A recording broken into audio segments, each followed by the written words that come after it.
I want to cut to the chase. How far out of line is Mr. Putin with the Geneva Conventions going back to the 19th century, prisoner of wars and all that, but with the Geneva and Hague Conventions that dealt directly with weaponry? How out of line is Mr. Putin?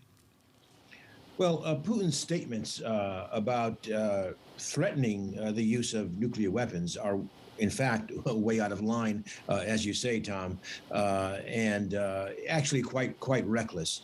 It is interesting that some of the Kremlin spokesmen have been trying to dial that back to what is the stated Russian policy, but clearly there's a lot of ambiguity, a lot of uncertainty as to what the Russian military would like to do if they are in fact bogged down in Ukraine, as they clearly are in various parts of the country.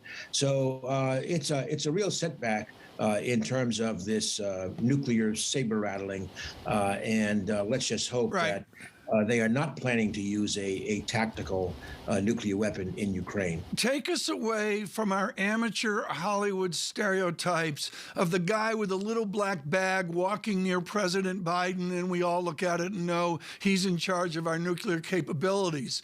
Does Mr. Putin have a guy walking around behind him with a little black bag with a red button on it? Well, that's called the football, right? Yeah, the fact is that Putin, just like the U.S. president, has the sole authority to launch nuclear weapons.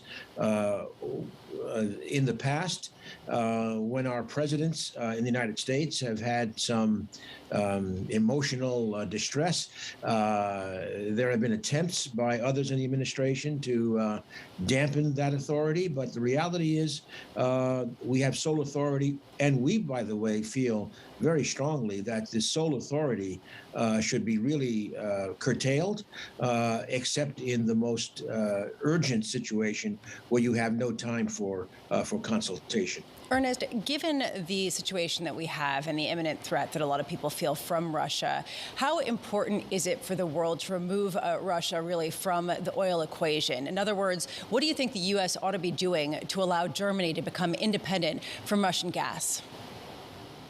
Well, oil and gas are a little bit different, Lisa. In terms of oil, the Russians are clearly having trouble now getting buyers. So even though we are not sanctioning, there's a kind of a customer sanction going on, and that is affecting the ability of Russia to get oil onto the market. They are taking a big discount, $30 a barrel, for example, on their oil. But to be honest, I think in the longer run, and I don't mean years, I mean a month or so, I think the oil markets will basically recover in terms of supply side. Again, Russia will take a big discount. Now, gas is very different. With gas, you don't have the same kind of global market with cargoes easy to move around to different places. You have, in this case of Europe, obviously a lot of pipeline gas, which goes from A to B, and that's it. And now, of course, with the unrest, and even before the unrest, that is the invasion of Ukraine by Russia, gas prices in Europe and in Asia were going awfully high. Yeah. To give you a scale, in the United States, we're still talking about, say, $4.50, $5, which is high for us. But in Europe, they hit $50, $60 per million BTU. Extraordinary. Yeah. I spoke with a friend in the UK recently who said his gas bill for heating has gone up by a factor of 4. And it's been a big concern, I know, for policymakers across the continent.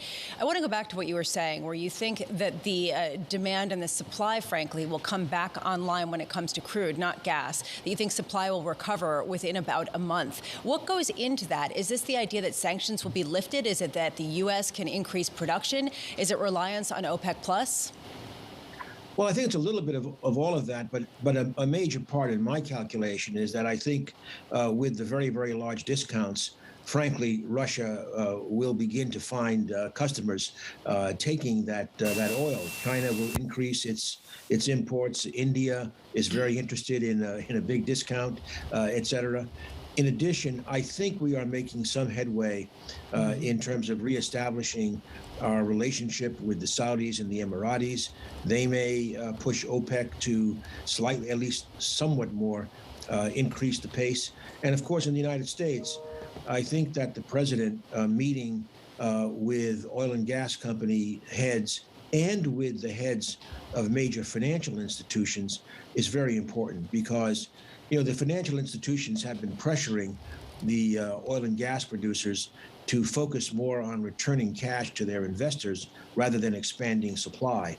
Well, right now we have a supply emergency in a certain sense, and I think it's time to do a little jawboning, if you like, and have the financial and oil and gas executives come together and recognize we do need some increase in supply. Ernest, do you think that Jennifer Granholm is doing a good job as your replacement from many years ago?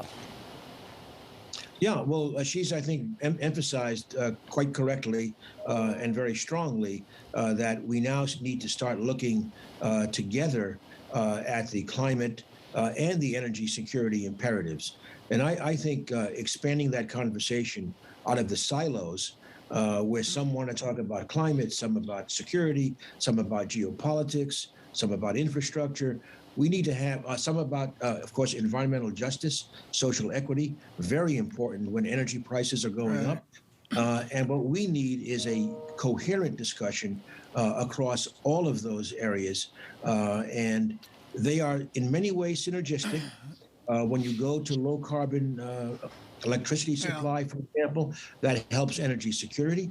On the other hand, it's a bumpy road, and we're going to have some trade-offs as we optimize all of our objectives. Mr. Moniz, I want to go back to our stereotypes. You mentioned silos, and that reminds me of 1964 and Dr. Strangelove. We all have frameworks of nuclear power. Maybe it's the tragedy of Japan. Maybe it's something else. If Mr. Putin has narrow, short-term, smaller nuclear weapons, what do they actually do?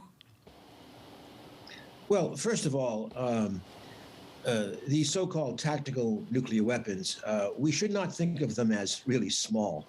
We might be talking, say, 5 kilotons of explosive yield as a metric or a standard. Hiroshima was 15, but Oklahoma City, a chemical explosion, was 2 tons. So we're talking 5 kilotons. If that were dropped in a city, it would do enormous damage and kill a lot of people. So the question is, would the Russians follow a doctrine, which is debated, about whether a small-ish nuclear weapon dropped in a place that did not do too much damage relative to, say, a city, would that lead to de-escalation of a conflict or escalation? We think that the circumstances would determine that in ways that are very difficult to calculate. So our concern is that if this were to happen, the situation could get out of control through miscalculation, through blunder, misunderstanding, bad data, very, very quickly leading to a much larger nuclear conflagration. Obviously, very, very bad for everybody. Very bad for human civilization, clearly. So it's very important, in our view, that that nuclear weapons continue to be unused and to be focused fundamentally on the deterrence value in terms of not being the victim of a nuclear attack.